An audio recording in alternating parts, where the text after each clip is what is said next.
Part 2 update. As you can see, I've had to cut a slot in the cross member to fit the 3050 because the cooler was overshooting it by about a centimeter. And as you can see, I've opened that up a little bit and now I can fit the 3050 in. I also had to screw in these little screws, and I used these motherboard offsets to get that in place as well because I threaded the screws. Now that actually worked out really well, and I've had to remove the front panel USB audio and power, so I'm gonna have to do a bit of a power switch jobby on this one. Now there was a little rivet thing there that I had to remove that was also in the way of the GPU, and unfortunately when I removed that little metal rivet thing, it made a bit of a jobby on that one. You'll soon see. And I'm just going to have to maybe black that out a little bit just to clean that up. So anyway, that is absolutely fine. No worries. I'm going to stick the Wi-Fi antenna over these USB and mic ports just so it kind of looks like normal-ish. And then I'm going to get like an external power button thingy-majob. So this is what the case looks like when it's all packed up and done, and it is actually super tiny and amazingly small, and I just love it. And here's the little GPU that's sticking out a little bit there, but I can't help that. And overall I was quite happy with it. It is actually super small and looks really cool, quite cute, not gonna lie. So now it was all up to me to do a first boot.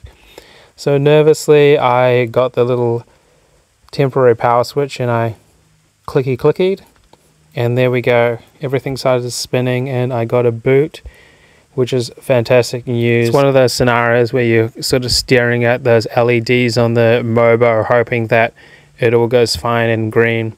And there we go, the first boot. So everything is absolutely fine after really squeezing that GPU in, etc, etc. So now, without further ado, I have to get on to the next job. But after reviewing some pictures, let's have a look at what we have here. So we've got the 3050 sitting nicely, this temporary switch that I've got running here, and I've managed to just clean up that panel with the rivet. Now all I have to do here is plug it in and then run my most favorite game, which is CS2. So this will just give you a little bit of perspective. I'm going to sit this right next to my 5-liter mini ITX just so you can see. And let's just speed things up because I'm literally just going to be plugging this in right next to it.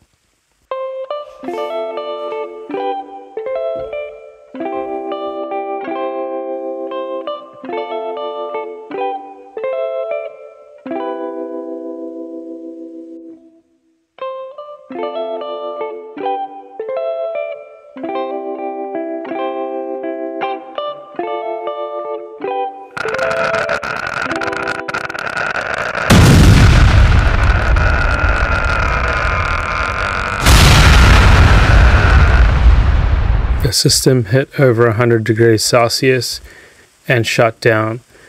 The i5-13500 is rated at 154 watts max turbo power TDP. What does this mean? Well, what that means is this tiny little cooler that I purchased was not good enough for my CPU. That's right, this little guy can only handle 95 watts. So I had to get a different cooler. So I ordered this one, $90 out of pocket, but it's full copper, X53mm, it should fit. According to Reddit, it is rated at 155 watts, so I should be laughing. Also ordered these two little gem fans, oil bearing, ball bearing, commercial grade, and this little bad boy here because everyone's doing it, and these little rubber feet because I need some clearance, and the switch.